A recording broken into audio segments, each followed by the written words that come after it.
Despite mixed comments from analysts, gold-backed tokens are still growing. Gold-backed tokens are outpacing the overall growth of the crypto market, despite some analysts' concerns about the reliability of the tokens, as well as the very wisdom of investing in the yellow metal. The market capitalization of Tether Gold, the largest gold-backed stablecoin, has increased fourfold since the start of January 2021 to $421.3 million, according to CoinGecko. The second biggest gold-backed stablecoin, PX Gold, has grown fivefold to $378.3 million.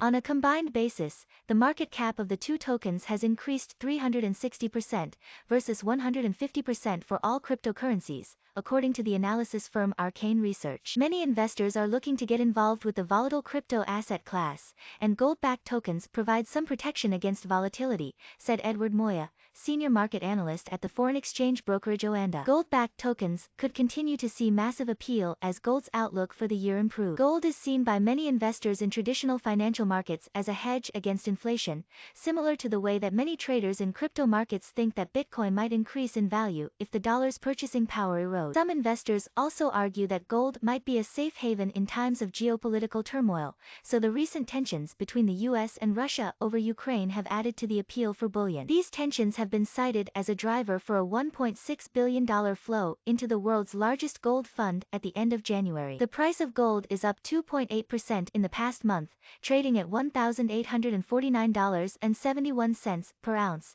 gaining while stocks fell. Bitcoin is up 0.6% during the same period. Analysts said that recent data showing inflation at the fastest pace in 4 decades is providing some support for gold. The economic and market environment might be fueling a surge in interest in gold tokens among crypto traders. Commodity-backed tokens are growing in popularity, Arcane wrote on February 8. So far, primarily gold-backed tokens have attracted investment, but other commodities may soon follow.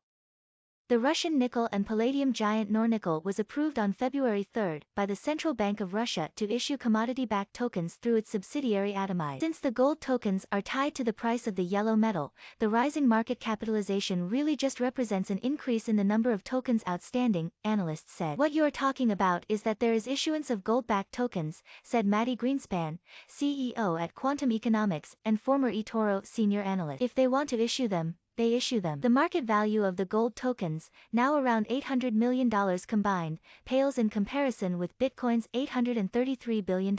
And, of course, the price action on gold in recent years has been anemic compared with many cryptocurrencies whose prices have gone up by many multiples. For investors, there's little profit for gold-backed tokens as the price does not change much, Greenspan said. With gold and gold tokens, when the price goes up, gold miners can try to dig up more and increase supply. Bitcoin's supply, by contrast, is controlled by the underlying blockchain's original programming. When the price goes up, the supply growth stays the same. When it comes to valuation of digital assets, it seems that digital scarcity in and of itself is far more powerful than the added benefits of tying it to a metal or other physical materials, Greenspan said. Garrick Heilman, head of research at blockchain.com and a visiting fellow at the London School of Economics, said gold-backed tokens bring advantages, such as fast settlement, zero minimum purchases, and high transferability. The redemption process isn't always so smooth, though. Sometimes it can take days or weeks, he said. Greenspan noted that investors may need to trust that the issuers of the gold-backed tokens are actually buying gold to back them up. The Arcane report pointed out that several projects have tried creating tokens backed by commodities other than gold, such as silver or palladium, but have met various obstacles along the way. One silver-backed token offering has been marked as a scam. A big question hanging over dollar-backed stablecoins, such as Tether's USDT, is whether it has proper reserves to back up those tokens. Tether, the largest dollar-linked stablecoin, has a market capitalization of $78.6 billion, according to CoinGecko. But its issuer, Tether, has been the subject of skepticism over the reserves it uses to back USDT. Just because somebody said to you they are offering you gold-backed tokens doesn't mean that you can actually trust them that they are actually backed by physical gold, Greenspan said.